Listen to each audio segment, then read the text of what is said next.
My ex-wife has been continuously harassing me. I'm overwhelmed and have even considered giving up custody of my kids just to make it all stop. Original post. I don't know where to begin. I was married for 13 years. Have two small children, 4 and 6. And after being divorced, I am now remarried to a wonderful woman, Donna. My ex will not stop harassing me. I have to communicate with her for the kids, but it was so contentious that the court finally ordered all communication to go through an online site, and I had to change my phone number and move. It was that bad. I had my kids this weekend. Things went great, and I went and saw my family. No incidents. We had a great time. Then I got this email. Email, Jill and Marvin. Kids report that they were in a traffic accident with you this weekend in the truck. They both report that the loud, obscene exchange between their father and the ABC towing driver scared them. They both report that they were bitten by Greg's dog, Murphy, during their visit at your folks' house this weekend. This is the second dog they have both reported biting them. I have also posted their reports that they have been bitten by a large dog named Betsy at your in-laws' house. They have traumatic memories of metal being scraped out of your leg. I hope that you recover and get back to your job quickly. I hope that Donna is okay. They report that you have trouble walking. This is consistent with behavior I observed at drop-off on Sunday night. You didn't get out of your new car, and it appeared very awkward for you to unbuckle their booster seatbelts from the driver's seat. I need to know about these things, please. Dog bites are notoriously dirty and prone to infections. Just because our children didn't appear to be as seriously injured as you were in the truck accident doesn't mean that they couldn't be stiff and sore and possibly have internal injuries, for which I need to be observing. At least I need to understand why they were stiff and sore and acting more fearful than usual when they came home. Their mild to moderate bruising and scrapes, and the chunks of skin missing from their hands and fingers, are consistent with their reports of the accident and the dog bites. I will take Jill and Marvin to the pediatrician walk-in clinic to rule out any unseen injuries and infections. It would be nice if you would call or email the doctor's office and tell them what you can about the accident and the dog bites. It could help rule out tests and treatments that might not be necessary. It would also be nice if you would pay your half of their medical expenses, especially because the accident and the dog bites happened when they were with you. Today is Jill's first day of school. I could have taken them to the doctor 2 days ago.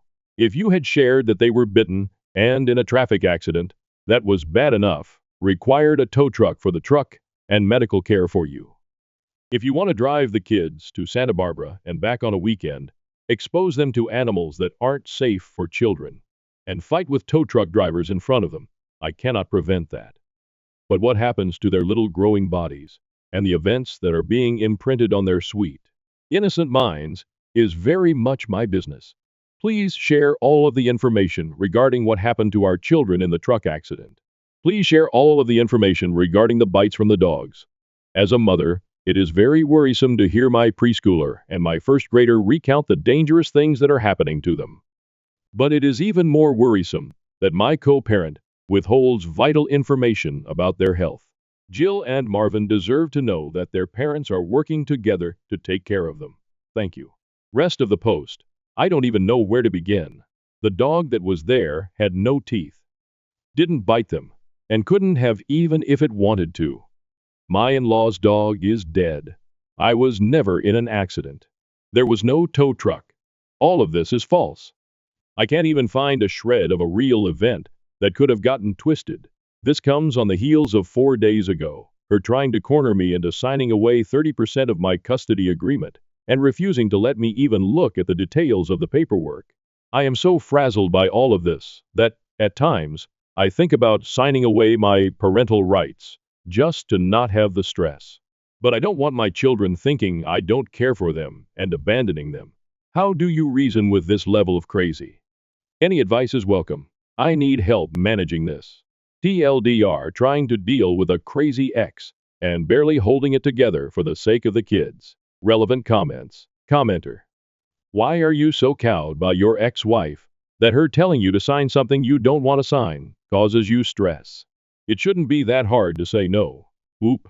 That is a brief snapshot. When it's every day or every other day, it gets stressful. I never know what accusation is going to be lobbed at me next. When they divorced 2 years ago. To a deleted comment, yeah, I already spent almost all of my savings to get the custody agreement I have. Dropping another $20,000 would be tough to pay for. I'd have to pick up another job, which would then not allow me to access the custody I am wanting. Commenter. Turn this over to your lawyer. Please fight this fight. I know it is hard, but can you imagine growing up with a mother who chooses to rewrite history and reality to suit her whims? Oop, lawyers have been contacted. No response in 3 days. Emailed with this craziness this morning. Still crickets, commenter. They're mild to moderate bruising and scrapes, and the chunks of skin missing from their hands and fingers are consistent with their reports of the accident and the dog bites. So do these things not exist or what? Oh, I didn't see anything. A scrape on the foot from the flip-flop one was wearing, but other than that, nothing. Commenter. How does Donna feel about all of this? Oh, pissed. It is a major source of conflict in our marriage. Actually, it is just about the only thing we ever argue about. Tangential post. Title: Legal rights surrounding a primary custody parent who, after 4 attempts, is not picking up her children. From me, the non-custodial parent. California. I am in Southern California. I don't know what to do here. I am the non-custodial parent. I have had the kids for 1 week, 4 and 6, during Christmas break. Due to the high conflict nature of my ex, we have been assigned a co-parenting person to help mediate. On the 30th, we were supposed to exchange the kids back to her care. I showed up 15 minutes early to the location, and we waited for 1 hour and 7 minutes before giving up and leaving. She had been claiming she was right there for over 35 minutes. The location was an IHOP, 300 feet from the freeway exit. After I left, I got a slew of messages calling me all sorts of names and claiming that she had just shown up, but that I had left. This song and dance has happened before. She said she would meet me anywhere just to let her know where. This time, I called her bluff and picked a location 2 miles from my home and told her the kids are hungry and tired of waiting. I'm taking them to my house. When you arrive at the location, 11 miles from the IHOP, text me and let me know, and I'll bring them right over. I sent her the location 5 times in text and twice via email. 4.5 hours later, nothing. I then told her that we could meet at the agreed-upon location at 11 a.m. the next day for the exchange, just 1 day later than planned. When I woke up in the morning, she demanded I drive them 1 hour to a new location because she had a 103-degree fever and couldn't drive. There, of course, was a back and forth about her ability to care for children if she was too sick to drive. Ultimately, she failed to arrive at the location at 11 a.m. At 5 p.m., I got a doctor's note stating that she only had a cold and was fine to care for the children. I didn't ask for this. I then called her and we had a heated back and forth, but ultimately, I relented and told her that I would bring them to a location that she chose, 1 hour away and 1 mile from her house, under the agreement that she would show up this time. Before leaving, I sent an email confirming the location and time. That was sent at 07:48 p.m. We arrived at the location at 08:51 p.m. and texted to let her know we were there. What happened next was so frustrating. No response to any text was ever given. Every time I would send a text, I would get an email, all of them stating the same thing, that she would not leave her house until I verified my location. I sent her 6 different responses to emails telling her where I was. All I would get in response is more messages asking me to confirm my location. I even made a phone call telling her where I was. Unfortunately, at this point, I was in such disbelief. I did yell at her and tell her to get her ass down here. Not my finest hour. At 10:21 p.m., with kids in high anxiety and crying that their mom had forgotten them again, we left and drove the hour back home. I have now messages accusing me of child abduction. I don't know what to do. I am not subjecting my kids to this again. I can't bear to watch them check every car and get excited. I think I see her over and over again for hours while she plays these games. My worry is that the cops are going to come knock down my door when I have done everything I can to make these exchanges work. Is this enough to have my lawyers file an emergency hearing to get primary custody? I am in limbo right now, since neither my lawyers nor the co-parenting person will be in the office until the 3rd. TLDR mother has missed 4 exchanges in 2 days. What are my legal rights in this situation? Relevant comments. Commenter. Why can't you just drop the kids off at her house if she's not feeling well enough to drive? It sounds like she's playing games, and you're letting her. Oop, she has told me over and over again not to come to her house under any circumstance. Commenter. Was the mediator alerted to this situation when it was occurring? If not, why not? OP. She doesn't check her email or phone over the weekend. Commenter. Keep the kids. Stop dealing with her shit and file for full emergency custody this week. OP. She is now stating that she is 5 miles away waiting for me to deliver the kids. This was not prearranged. Deleted post. Editor's note. Thanks to mods for helping me recover this. Title: California. Not sure what my options are with a crazy ex-wife scenario. Literally, I am in the process of a 07:30 evaluation for primary custody of my kids. 2 kids, 7 and 5 today, was another doozy of an exchange, and I am fearful for the kids. I don't know what my options are here, if any. My ex was 53 minutes late to the exchange today. At 04:24, she sent me a text stating she was exiting the freeway that is 2 miles from the meeting spot, arranged in co-parenting for today. She doesn't show up until 4:53. Exchange goes okay, but I know something is coming because if she is ever in the wrong, she has to lash out and blame someone else or invent a scenario where she is the victim. I had to wait all of 4 minutes. I got a text stating, I just drove by your car, and the back seat was empty. Where are the kids? I said, wasn't my car? I have 2 kids. Then, knowing where this was going, sent a picture of them in the car. Response. When did you have time to take this? Because I had plenty of time to look at the stoplight. You were alone. It's okay if Donna, my current wife, has them. It's totally legal. Just weird to hide it. I then called her. She answered. I said, hi. She said hi, and then I asked the kids to say hi. I then asked the kids, where are we kids? At this point, she started saying, hello? Hello? Is there anyone there? I then got a text. Thank you for the phone call, but there was no sound. I responded. I am turning off my phone now. These accusations are bizarre. I got back. Not as bizarre as pretending to pick up our kids. Just tell me who has them. I called again. Immediately with a hello. Hello. I knew for sure it was a game at this point. I just ended the call. She responded, you can't just keep ending conversations, because you don't want to deal with the facts. If this turns into another 49-hour abduction like New Year's, I will definitely file a report. Read the last post on that incident here. This is next level insane. I am terrified for the kids. This is like raising to the level that she needs to be committed. Thoughts apart from just continuing with the psyche val I already have going? Relevant comment. O.P. We went back to family court. Court ordered a psych evaluation. That process is about 6 months. We are 1 month into that. Deleted post 2. Okay. I want to give the timeline so people understand the full issue I am up against. Basically, my children were hidden from me for 55 hours during my parenting time. Their location and the whole situation. Well, I was lied to about the whole time. Been divorced 5 years. 30% custody exchange was to be on December 28 at 12 p.m. for my half of Christmas break. Timeline, December 26, 4 p.m. Get a picture of where they are spending Christmas, X and 2 kids 9 and 7, showing large snowfall, and a message saying they are not sure when the snowplows will start. December 27 p.m. Another picture and message stating the same thing, except in the picture you can tell cars have left and come back from first picture. 6 p.m. I tell her, if you get out tonight, I'll come get the kids as planned. In court order. From your house, 12 p.m., December 28th. If you do not get out until the morning, do you want to just bring them by my house on the way from where she is coming from? I get a thumbs up to that message. 8 p.m. I ask if she got out. No response. December 28, 9 m. So I ask for a status update so I know if I need to drive the hour to her house. No response. 10:20 m. I ask again for an update. No response. 11 a.m. I leave to drive the hour for exchange. Not knowing info. 12 p.m. Exchange time. Arrive at house. Text that I have arrived. Her car is there. Her mom's car is not. She lives with her mom. I videotape the time on the vehicle, verbally notate the time and date. Show her car in the darkened house on the videotape. I assume she has driven up with her mom to where she is snowed in. 12:10 p.m. Finally got a response saying they are still snowed in. No plows yet. 4 p.m. I offer that since my parents are driving down, and they have a large truck, they could swing by and get the kids on their way to my house tomorrow. No response until the next day. Note, I check all roads in the area. All are showing being open and flowing traffic. I even verify with live traffic cams from 1/2 mile from where she is that roads are cleared and cars are driving. I have screenshots of this and the video is time-stamped. December 29, 8 a.m. She declines this and says, we should stick to orders. She also tells me her internet is out. December 29, 11 on. I contacted the police about child abduction. I tell them the story. They say, here is an incident number. We are not going to open a case on this. Take it up with the court.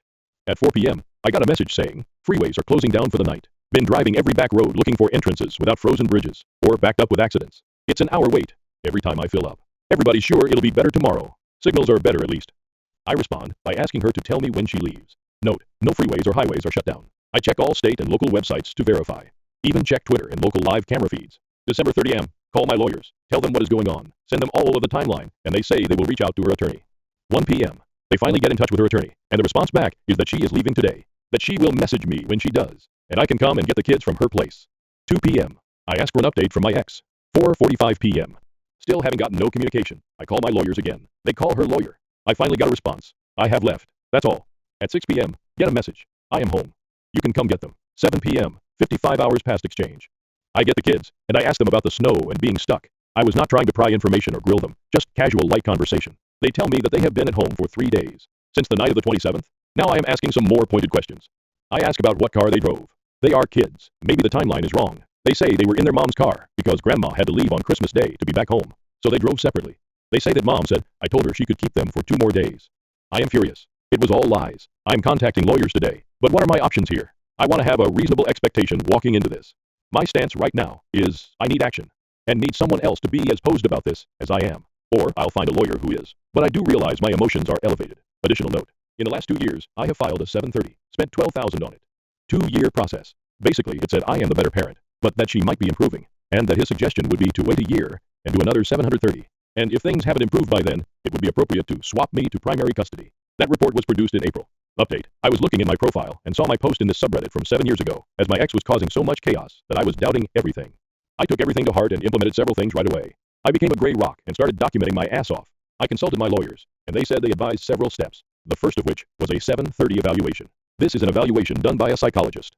That process took a really long time, as the 730th evaluator got very sick halfway through. That took 10 months. At the end, the report essentially read, Mom is volatile and disorganized, and that Dad's home would be a more stable home for the children. However, there is hope that Mom is starting to improve. So if things are still bad in 1 year, it would be appropriate to change custody to Dad. This was a tough pill to swallow. Things were not better, and the chaos was just intermittent. So we just kept documenting and doing our thing. Eventually, we started getting a lot of emails from teachers that Jill in particular was often not bathed, never had her homework done, didn't have school supplies, and that she was falling way behind in her studies. We applied for a trial to review custody and asked for primary custody to be swapped to us. That was at the February, and trial was set for May 2020. So as you can imagine, once COVID hit, everything got delayed. There were a large number of events in 2020. COVID shut down. Donna and I had a child, Rebecca, and then my ex started denying visitation to Jill and Marvin. Every 2 weeks I would go down, wait in front of the house. No kids would emerge. Sometimes I would have the police come, not to force anything, but to get the documentation in terms of a case number. This went on for 4 months before I was able to start getting visitation again. Eventually, the trial was set for summer of 2021 and went for 3 days, and I had over 500 pages of documentation. Day 1 was entirely testimony from the co-parenting therapist we had been seeing for 5 years. She testified that my ex was the most difficult client she had ever worked with in her career, that my ex never followed a single agreement in session, and that she was a pathological liar. Last day of testimony was my ex, where she was caught lying on the stand and was presented with evidence that she had been secretly taking the children to a medical professional for 2 years that I had explicitly not agreed to. So starting in August 2021, the judge ordered the kids to come live with me, primary custody, and limiting my ex to 4 days a month. It's now been 3 years. When Jill was in 5th grade, she had a 26% in math and a 40% in English. For the last 3 years, she has maintained a 4.0 every single year and will be starting high school in honors geometry, honors English, and AP biology. Marvin has also been doing well also and just finished his first year of middle school with a 4.0 GPA and is loving his coding and robotics elective. They have new clothes and have learned new skills and responsibilities. Donna has been crucial in setting up patterns to help with success in school. Their rooms are both immaculate, and they are the ones doing it with very little direction from us. They are happy and finally involved in activities and sports. Our little Rebecca adores them both, and I will often find all 3 of them cuddled up together as one of the older 2 reads a book to her. Jill made the decision recently to stop going on visits to her mom. The chaos and drama started being directed at her, along with lack of food, clothes that fit, etc. Marvin is still going for visits, and we are encouraging that as long as he is feeling safe there. All in all, things are going so well, and the kids are doing incredible. There are hard moments still, but it has all been worth it, and we are able to shield them, for the most part, from any chaos their mom may want to start. If anyone is reading this, please send advice. Thank you. When you are in the thick of it, it is tough to not feel like it is impossible, and you will never be able to overcome it. I needed the outside perspective. Too long. Didn't read. Update to a post about considering giving up custody of my kids to fighting for them for years, eventually getting custody and turning all of our lives around for the better. Relevant comment. Commenter. Cheered when I heard both the kids got their grades up. You've set them on the right path, sir. Good work. Oops. Thanks. We knew they had the ability. It is amazing what can happen when kids have support with HW and a routine to follow every day. Soon they start believing in themselves and then setting their own lofty goals. Jill has dreams of becoming an investigative journalist. Marvin would like to become a nuclear engineer. Thank you for watching. If you haven't subscribed yet, please do so and hit the notification bell to stay updated with more shocking real-life stories happening around you. Karen demands a new car after watching TikTok push present trend, sparking major marriage conflict. After 5 years of marriage, my wife is currently carrying our child. She emailed me a TikTok video of a woman debating the idea of a push gift on a podcast a few days ago. I originally had no idea what it meant, but when I searched it out, I discovered it's essentially a thank you present to the woman bearing your child. To me, this idea appeared really weird. Although your husband's gratitude for what women go through during pregnancy and childbirth is much sought for, the materialistic elements stopped me.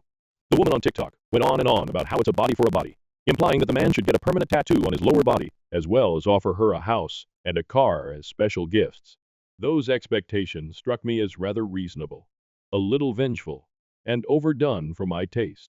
Couples make the united decision to bring a child into the world. In our situation, my wife wants to be a parent too. Thus, she was not under pressure to be pregnant. Thinking that would be the end of it, I just answered the TikTok with laughing emojis and went on. I figured she submitted the video as satire, Something like, "Oh, look how ridiculous this is." I reacted to the video while she was in the other room.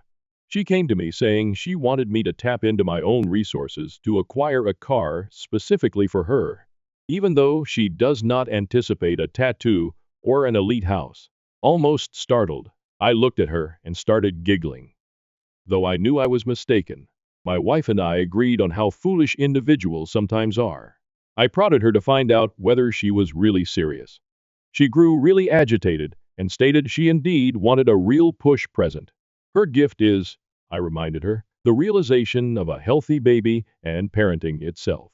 Materially speaking, I'll probably send her a Mother's Day card, a day off, some jewelry she likes, under $700, but nothing more. I pointed out that our automobile, not only hers, will be hers if she truly wants an extra car. She argued it was insufficient given what she would go through. She persisted and inquired as to whether I felt she was unworthy. She is worthy as my partner and the mother of my child.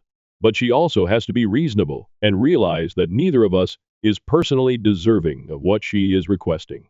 She needs to control her expectations, I remarked, since I don't see why she feels qualified for that. It came out wrong, but I meant not to discount her personally. She is crying about the argument right now and is not talking to me. I heard her on the phone berating me to her sister, but under no circumstances would I ever think of giving her a car. She's hurting right now, so I feel guilty. Yet, I'm not evil for giving her a reality check. My push present was sushi soon after the birth of the small one. I couldn't have any and really craved sushi all during my pregnancy. Not that jerk. I'm expecting, and my spouse is going to present me with birthstone jewelry.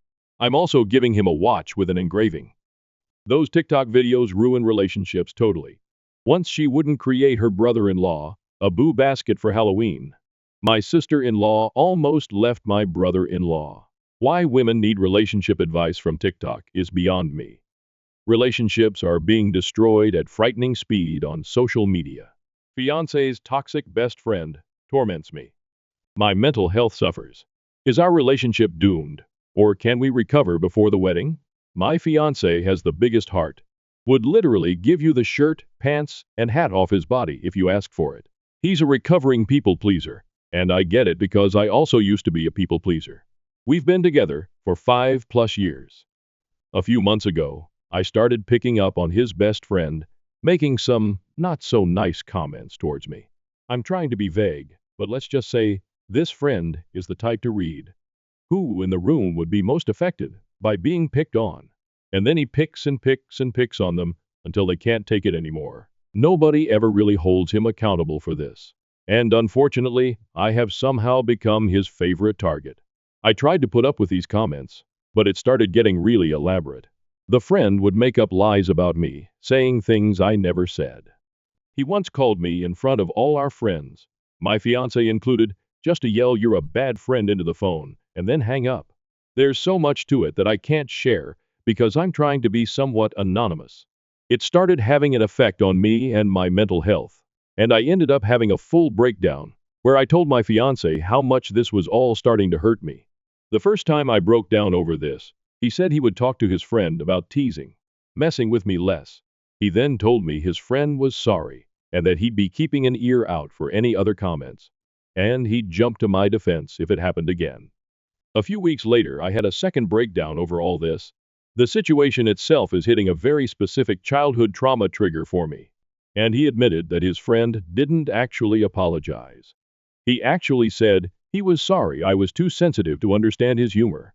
At that point, I told my fiance my friendship with this person is over, and I want zero contact from here on out, even if it means I have to miss out on events and parties that I'd otherwise love to go to. He agreed with me that all of this is being done with the intention to get a rise out of me, and that even if we tried to get through to this friend, he's so diabolical that we could never fully trust him to not treat me at least a little bit shitty. My fiance kept asking if this meant he had to quit the project they're working on. I told him I would never tell him he had to, because I know how much it means to him. But in all honesty, the fact that this person is treating me so poorly that I'm having physical stress reactions isn't enough for him to want to cut this person off. Does hurt a lot. The fact that it isn't a deal breaker for him is probably always going to sting a little. He's not confrontational at all, and I always knew that. But it's not about confrontation. It's about standing in my corner. And I can't spend the rest of my life with someone who isn't in my corner. This friend is getting married to my best friend in a few months, and we're both supposed to be in the wedding, but I really have no clue how. I get a literal knot in my stomach anytime his name is even mentioned now. I have seen this friend one time since all of this came to a head, and he was so over the top nice to me that it came off as cocky. I had the second breakdown a few days afterwards, because I realized I'm possibly going to spend the rest of my life on edge and on guard anytime this person is even somewhat in my vicinity, even if they aren't actively fucking with me. I don't know how to come to terms with the fact that my fiance was willing to lie to me on his shitty friend's behalf, but he's not willing to stand in my corner against him. I think it'll always hurt. This guy was supposed to be the best man in our wedding, and as a result, we haven't been talking much about wedding plans. I think if he's still planning on this friend being in our wedding, I may have to call it off for my own sanity, and that sucks so bad. This is fucking eating me alive. I love my fiance so much. I love his big heart and the way he loves all of it. But he loves some truly wretched people, and I don't know if he'll enforce any boundaries with those people before the lack of boundaries becomes too much for me to handle. I'm just hurt and hurting, and I just want whatever outcome to play out, so I can stop feeling so guilty and awful all the time. Comments. Comment 1. If your fiance will not stick up for you, it's more than just being a people pleaser. He's a doormat. Comment 2. And her best friend isn't much of a friend either, considering the problematic friend is marrying her best friend. She should also be telling him to back off too. Update 1. Never thought I'd actually update this account out of sheer fucking embarrassment, but I wanted to share this for those who encouraged me to put myself first. I want you all to know, my partner absolutely came through and protected me in this. We spent all this time since my last post up until last week, communicating and trying to find a resolution, and walking through how it got this bad. He took a lot of accountability for that. This is not a case of me giving in. He understands fully that this has only got so bad because it's never been handled correctly, and he had a major hand in that. There were so many more layers to this than a Reddit post ever could have conveyed. The bottom line is we are closer than ever, and after a lot of talking, we decided on my partner sending a firm but not unkind message to his friend, explaining the behaviors, explaining that they were hurting his partner and that it needed to stop. He asked to write up the first draft, and we could go over it together to try to perfect it. Reddit. Please know the first draft my partner wrote was so spot on what I needed to read that it instantly shifted us into us versus the problem mode when we'd been stuck butting heads for weeks. He laid everything out so clearly and in ways that we hadn't discussed, so I know it came from him. We had to tone down a lot of the big emotions. We really truly gave the message its best shot to address the situation without being hostile. We knew the response would be bad no matter what, but I don't think anything could have fucking prepared us. This man went full scorched earth and blew up everything almost immediately. He insulted my partner. He told him these events didn't happen the way I claimed they do. He demanded they meet up alone with a mediator. He even threatened to reach out to my partner's parents to fill them in, which is probably the moment we stopped taking his responses seriously. All of us are almost in our 30s. If once wasn't enough, he threatened it twice.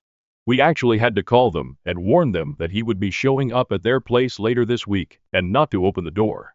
There's still a good chance he'll attempt it. We stayed respectful throughout all of this, which I feel good about. We didn't stoop to his level. We didn't insult anyone. We asked for basic human respect, and somehow it blew up spectacularly. In the end, we both received a massive wall of text from my now ex-best friend, fully backing up her man and telling her side of the story, which is so insanely far off from what actually happened that all I can do is laugh. We've been shifting from crying to being dumbstruck to just straight up laughing because of the absurdity. I went into this thinking she was brainwashed, but it turns out I was wrong. They're a perfect match. I wish them all the best. I am sending them one last message, setting the record straight, which my partner and I decided together was the best approach, apart from just ghosting. Before moving on from this entirely, I'm going to make it very clear this is done. Zero contact indefinitely, and I will never look back. My partner and I both deserve way better friends, and we both see that so clearly now. I am so fucking glad I learned my friend's true colors before we dropped $800 in a hotel for their wedding. Thank you to everyone who was kind. Not only did I put myself first in the end, but my partner did too. We're going to take this week in stride and process it all. Grieve the friendships we once thought were forever. And at the end of the week, we have a conveniently timed vacation to my partner's family cottage.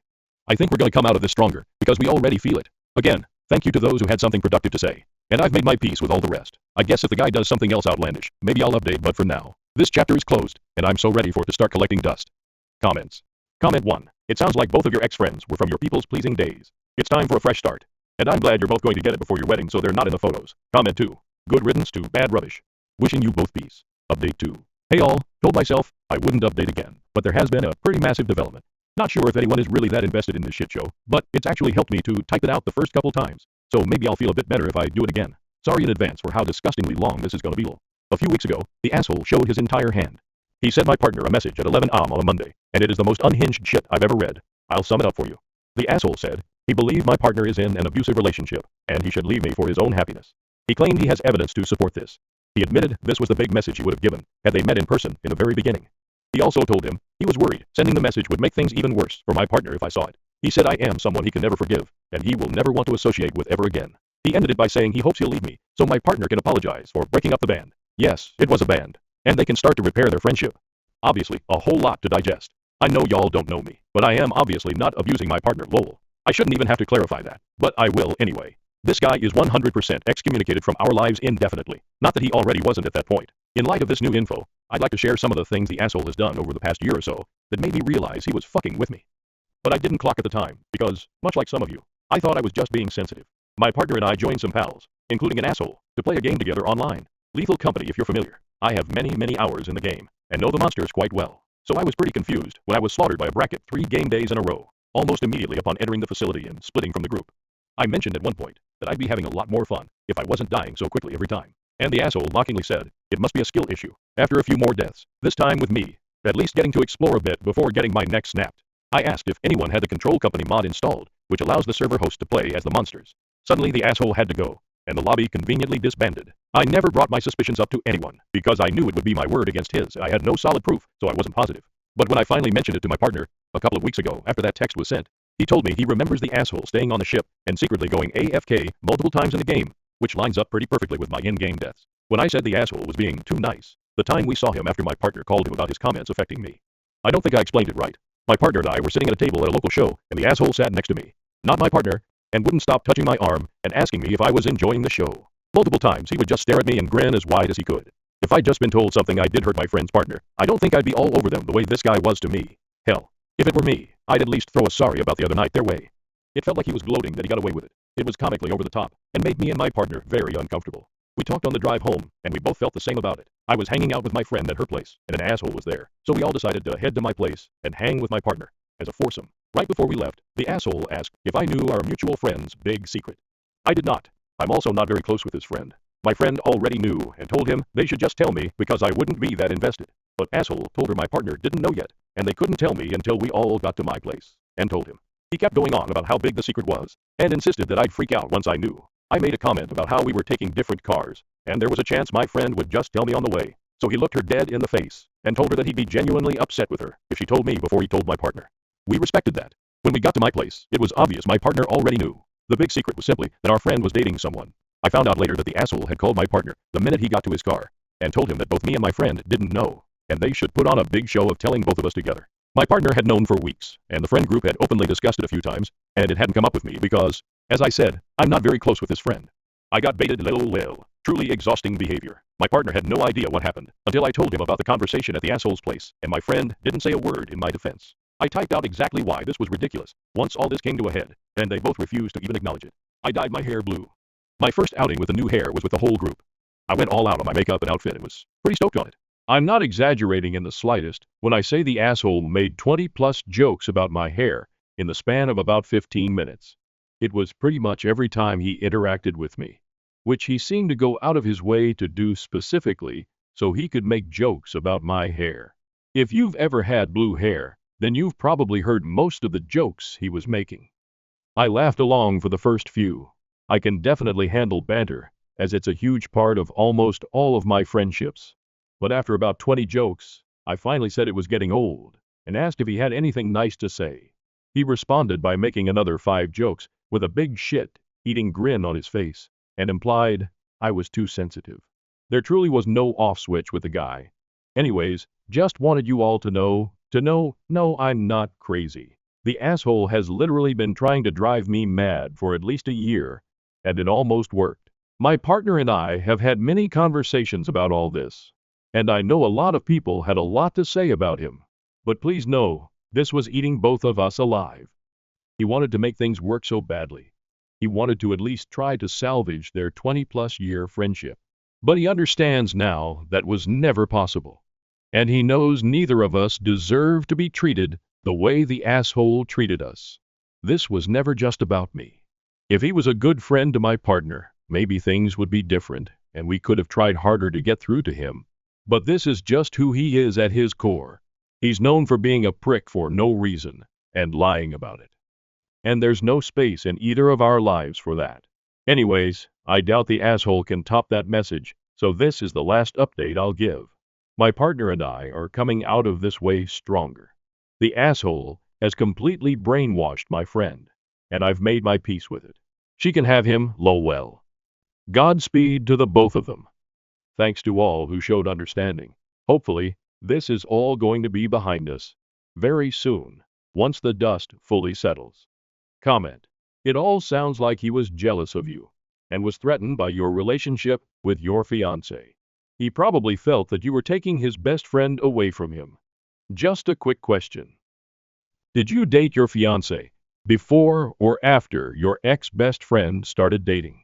It's just that if they started after you, he could have done it to punish you and take her away from you, and or to make sure he stayed close to your fiancé. Also, did it ever cross your mind that your ex-best friend was in love with him because his behavior sounds indicative of a jealous ex-lover?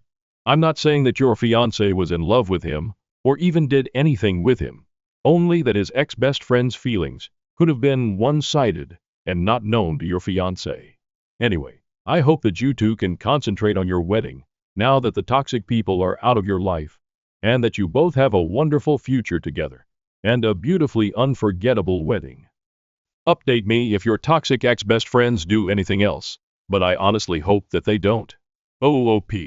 The asshole met my friend through me. And I truly don't think he was in love with my partner, just loved to control him. He tries to control everyone around him. Sil endured 2 assaults, leaving a letter that led my brother to disown his daughter. I raised her, but now he demands her house. To begin with, my sister-in-law Zara was a very kind and generous person. She always greeted me with love and made me feel like I was a sister from the first time I met her. We had grown really close over the years because we were both working women, and we would spend our weekends shopping or going to lunch together. Zara was always incredibly fit and took excellent care of her health. This is why the sad news of her breast cancer diagnosis shocked us all so deeply. We united behind her and supported her fight against cancer. I made it a point to visit her frequently during her chemotherapy rounds, to spend time with her and watch over my infant niece whenever possible. During one of my visits to her home, while we sat together in her living room, she told me some news that broke my heart. Her voice trembled as she stated that her physicians had delivered a devastating diagnosis. Her cancer was severe and resistant to therapy. They'd given her a prognosis that left little room for optimism. The weight of her comments weighed heavily in the air, and I fought to find the perfect words to console her during that vulnerable moment. I asked her what I could do to make everything easy for her. Her eyes, which were typically filled with love and joy, suddenly showed a mixture of fear and resignation. She thanked me for everything I had done for her, and expressed her desire not to burden me with a secret she had kept concealed from everyone. I strongly stated that she had nothing to apologize for, and that I would do anything for her. No questions asked. She then entrusted me with a secret she had never told anyone, including her own parents. She told me that years ago, during her undergraduate days, she went through a horrible experience that has haunted her ever since. She was the victim of a sexual attack at a party, where she had been drinking too much. The attacker wore a mask, making it impossible for her to recognize him. The horror of that night left severe scars that she had been carrying silently for years. As she described the events of that fatal evening, I listened in terror. She was then in a relationship with my brother. Naturally, she looked to him for help and consolation, expecting that he would be the one person in the world who understood her. Instead of finding relief in his embrace, she was confronted with astonishment and accusations. My brother couldn't understand how another man could violate her in this way. In disbelief, he began to question her actions, indicating that perhaps her clothes or demeanor toward the guy at the party had prompted the assault. He refused to think that a man could accomplish such a thing unless the lady gave him a signal. Zara was heartbroken that he was questioning her in this manner. The weight of shame and guilt wrongfully imposed on her by someone she loved exacerbated her pain.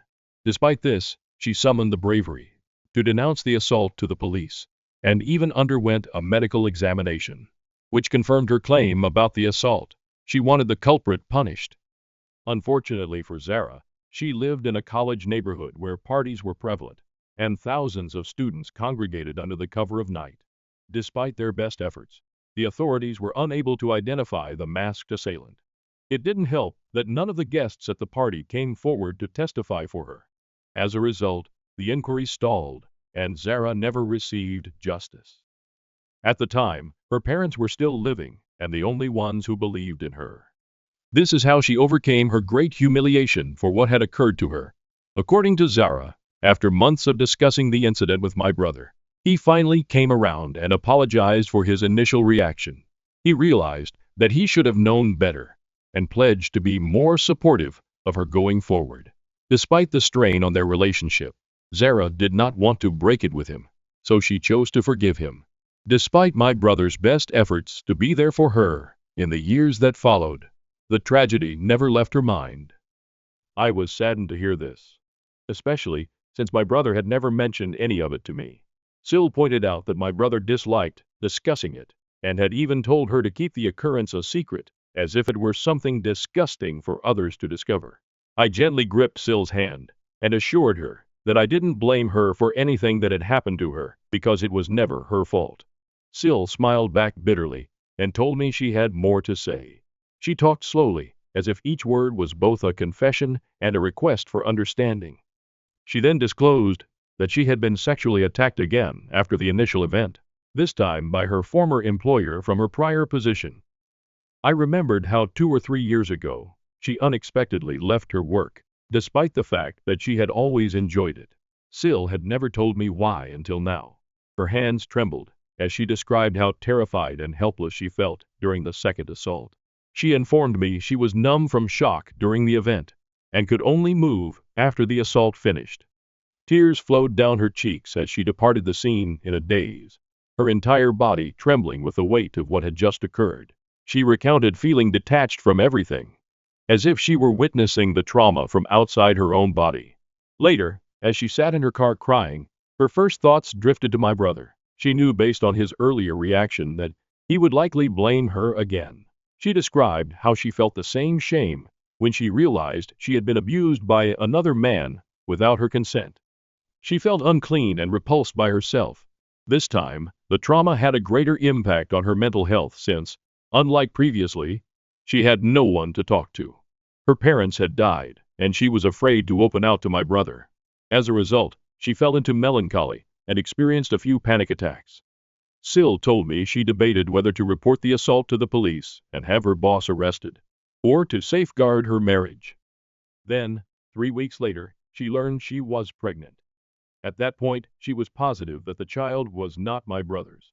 The weight of this realization devastated her even more, and she was unsure how to convey the news to my brother. She assumed he would ask for a divorce. As her mental health deteriorated, Syl decided to end her life. She told me how powerless she felt at the time, lacking the strength to end the pregnancy, and not wanting others to know about the assaults. I listened to her story holding back tears, unable to understand what she had been through silently, without any of us knowing. Syl went on to tell me how, the evening she decided to end her life with sleeping pills, everything changed. My brother unexpectedly discovered the positive pregnancy test in the restroom. Instead of waiting for an explanation, he began bouncing up and down, overjoyed that she was pregnant and that they could finally start a family together. Caught up in his joy and engulfed in his embrace, she found herself unable to bring him down with the truth. Later, she told me how humiliated she was for not having the strength to tell him the truth that day, or over the course of the previous 2 years, that the child was not his. Syl informed me that every time she saw the delicate moments between her daughter and my brother, her heart broke again. Tears flowed down her cheeks as she apologized to me for lying to my brother and everyone else. She even referred to herself as a coward and a loser who did not deserve a family as great as ours. She believed that cancer was God's punishment for her falsehoods. She informed me she intended to disclose everything to my brother before she died. However, she asked me to make her a pledge. It turns out she wanted me to look after her daughter while she was gone. She pleaded with me with her hands, since she had no family members left. Both her parents and grandparents had passed away. If my brother refused to accept the child after learning the truth, I was her only hope of caring for her daughter. I was quite shaken after hearing everything and needed some time to comprehend it all. As a woman myself, I felt profound sympathy for everything she had been through. I knew she was telling me the whole truth because she was dying and needed to get it off her chest. Of course, I realized that she had lied to my brother for so long about being the baby's father. But she was also visibly sorry. At this moment, all I could do was reassure her that if necessary, I would raise my niece on my own. She exhaled a sigh of relief as I fulfilled my promise to her. I continued to see Sil over the weeks as her illness advanced, holding out hope for her survival, even as the reality of her condition became more apparent. She remained as courageous as possible throughout. Finally, she went away peacefully in her sleep. Her absence has created a void, yet her spirit continues to motivate me to live with compassion and gratitude. She showed me that even in the worst times, there can be grace and beauty if we have the strength to perceive it. She was more than just a sister-in-law to me. She was a friend and sincere confidant. After she died, my brother shared with me the contents of a letter written by my sister-in-law, which revealed the awful reality she had previously confided in me. He was heartbroken to realize that the child he had embraced with such delight was not biologically his. His anguish and rage were obvious as he dealt with this new reality, which was exacerbated by the recent death of his wife. In his grief, he couldn't bring himself to hold the infant anymore. Instead, he told our parents and me that he was going to give her up. I firmly told him that Sil had asked me to look after my niece and that I wanted to take care of her, even if he no longer wanted her. This is how I welcomed my niece into my home without hesitation. I was really heartbroken for her, because she had just lost her mother and with no other family left.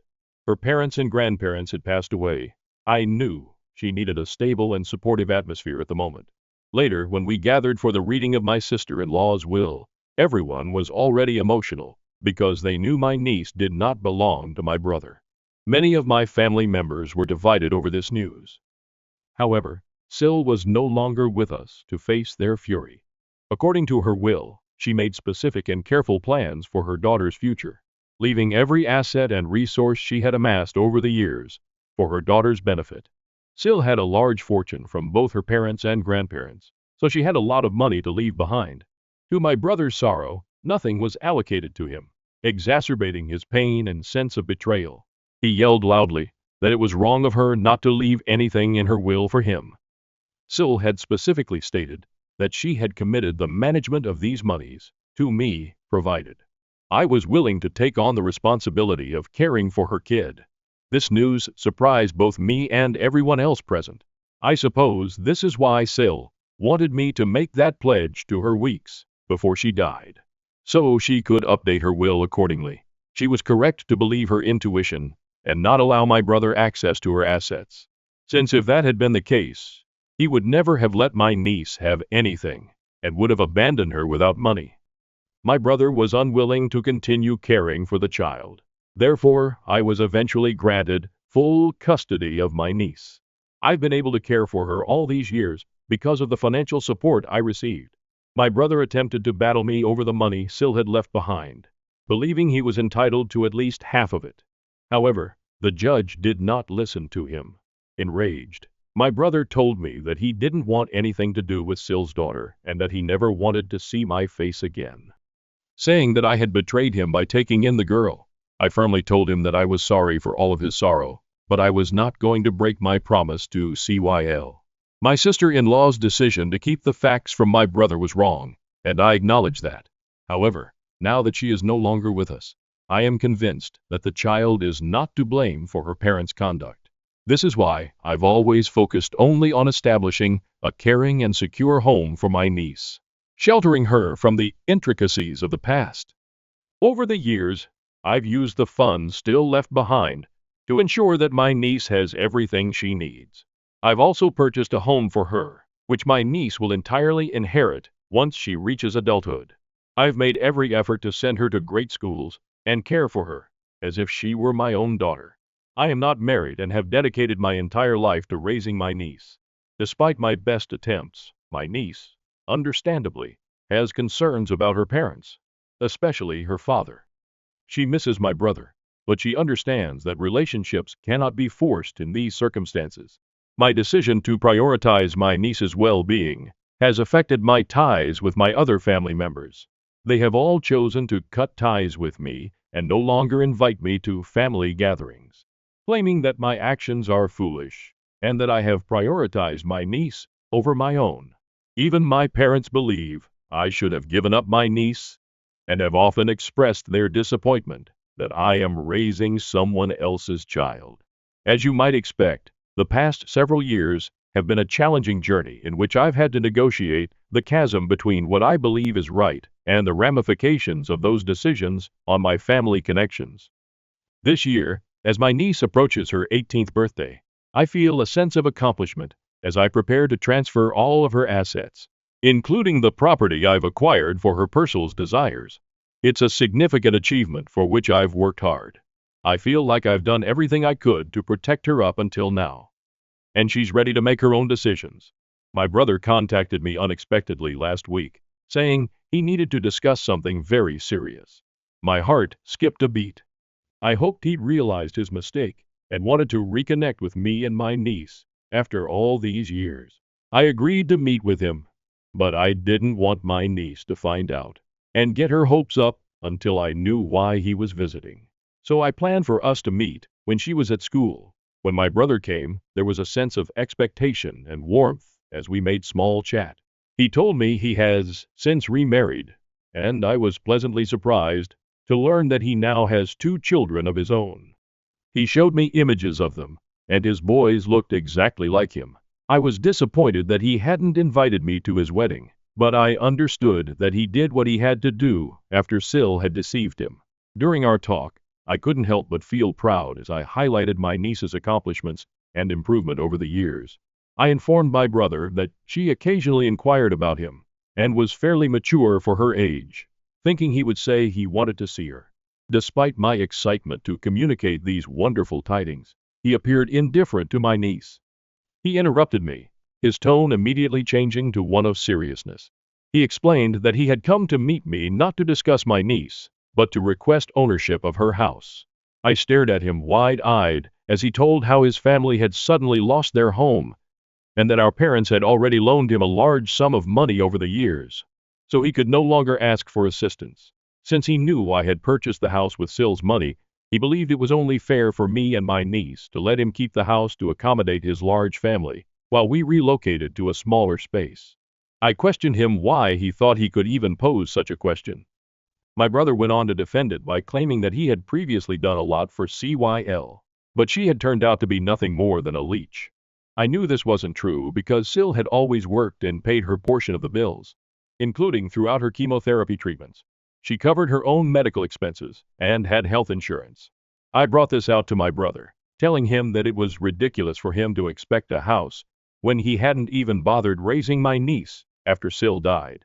This simply made him angrier. He told me that, as his sister, I should stop holding a candle for a deceased woman and instead assist him and his family in securing the house before my niece turned 18. He persuaded me to view things his way, saying that the house was his legitimate possession. The weight of his words hung in the air as I considered his request. I couldn't help but consider the ramifications of such a decision. The property was more than simply a physical asset. It symbolized security and stability, which had been meticulously planned for my niece's future. To give it up, no matter how badly my brother needed it, would mean breaking commitments and risking the stability I had fought so hard to establish. My niece's well-being and future were paramount, and any decision involving her assets had to be made with her best interests in mind, no matter how difficult or emotional the situation. In that moment, I grasped the gravity of the situation and the need to stick to my beliefs. I informed him unequivocally that I could not support his request and that he should take responsibility for his own family rather than relying on his deceased wife's possessions. I continued to tell him how ashamed I was that he even considered this option, and how he had given up all rights when he handed over custody of his daughter to me following Sil's death. My brother's face flushed red with rage at my statement, but I continued before he could interject again. I voiced my disappointment that he had not been present for my niece during all of these years. I didn't hesitate to remind him that while I realized Sil had betrayed him, he should also see that she had been the victim of countless traumas. It was unjust of him to put the blame onto her now, especially because he had not supported her after her first sexual assault. When I revealed the assault, his eyes widened in amazement, and he demanded to know how I knew about it, as no one else knew the truth. This is when I told him that Sil had confided in me and entrusted me with the task of caring for my niece before she died.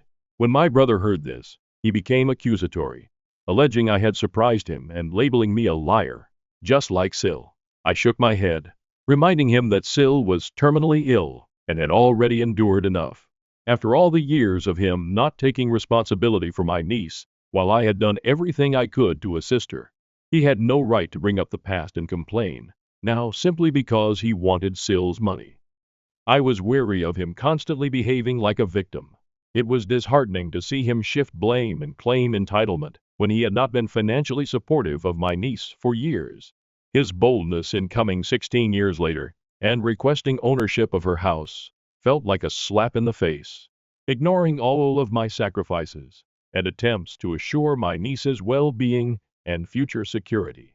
My brother was unhappy because I refused to give in to his demands. Since our meeting, he and my parents have called me often, accusing me of being difficult for no reason and insisting that I have family devotion to them rather than my niece. It's demoralizing and terrifying to discover that when it comes to money, even your own blood relatives can devolve into something unknown. I continue to stand up for my niece and refuse to give in to my brother's unreasonable demands. Update 1. First and foremost, I am astounded by how kind everyone has been in my DMs and comments. Thank you for making me grin. Second, I can't tell you how many women have contacted me, giving their own stories, and saying how closely they connect to what Sil went through. I wish I could give every one of you a great, tight embrace and relieve your anguish. Sexual assault is one of the most horrible things that can happen to a woman, and I wish someone could have helped Sil at the time. She wasn't a bad person, and she didn't deserve what she went through. It's unfortunate that I have to defend her, but just because you haven't suffered sexual assault doesn't imply others don't. Sil had demonstrated amazing courage following the first assault, but the second occurrence left her shaken, rightly so. She was immobilized in fear, as many sexual assault victims are. I wish she had felt comfortable enough to open up to me sooner because I would have been there for her in every way. Knowing what she went through crushes my heart, and I wish I could have been there for her during those difficult days. To those who label Sil a cheater and question her narrative, I really pray you never go through such anguish, only to have your truth challenged. If Sil had really had an affair, she may have instructed me to contact the man for custody after she died. Furthermore, if there had been an affair, the man would not have remained silent all these years. He would have most certainly come up, especially given how much money Sil left behind for her kid. If she had an affair, I'm sure she would have wanted her daughter to know her biological father. Sil did everything possible to safeguard her daughter. Update 2. I sat down with my niece and told her that my brother had lately been to speak with me, and his main goal was to gain control of the house. I advised her to be cautious if he ever approached her. As I talked, I could see the rage and pain in her eyes. She had hoped for years that her father would reach out to her because he actually cared.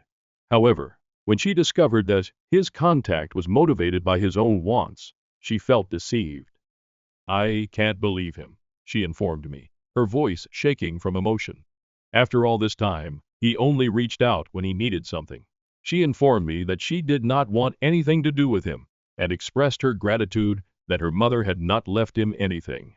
She then hugged me and expressed her gratitude for everything I'd done for her over the years. Her statements were simultaneously painful and empowering to hear. It brought tears to my eyes as I understood that despite the sorrow of her father's acts, she was strong and determined to carry on without him. Update 3. After speaking with my niece, I decided to send a lengthy email to my parents and brother to document everything and state my position clearly. In the email, I described our previous interactions and highlighted that they had no right to ask me to hand over my niece's home to my brother. I stressed that this request constituted financial fraud and stated unequivocally that I would take legal action if my brother attempted to see me or my niece again to request the house for his family. I informed my brother that by choosing not to care for his kid, he surrendered all rights. I also discussed the numerous difficulties and frustrations I had encountered while raising my niece on my own, with no prior experience. I highlighted the emotional, financial, and logistical hurdles I had faced in providing her with a secure and caring home. I also informed him that he had never paid child support or checked in on his daughter in all these years. I pointed out that he and my parents should feel nothing but guilt for attempting to take something that did not belong to them. I insisted that they had no right to suddenly intervene and make demands after all this time, especially because they had contributed nothing to her upbringing or well-being. The email was detailed and sincere, reflecting the sacrifices I had made for my niece. I reaffirmed my resolve to protect her and honor Syl's wishes no matter what. My message was clear and unequivocal. They had forfeited their right to be a part of her life due to their negligence and lack of support, and they had no place in her future. I never received a response after submitting the email. However, my brother and parents have not contacted me again, which is satisfactory for me. The silence speaks volumes, and I'm happy to have some peace, knowing they won't meddle with my niece's life anymore. My niece is now preparing for her prom and impending birthday celebration. Watching her manage these thrilling occasions makes me very proud. I am so proud of the woman she has become, and I can't wait to support her at every big milestone in her future. It makes me emotional just thinking about how much she has grown and how much she resembles Syl, especially in her lips and brows. Every day, I see Syl's strength and tenacity in my niece, and I only hope that she will be as strong as her mother no matter what she does.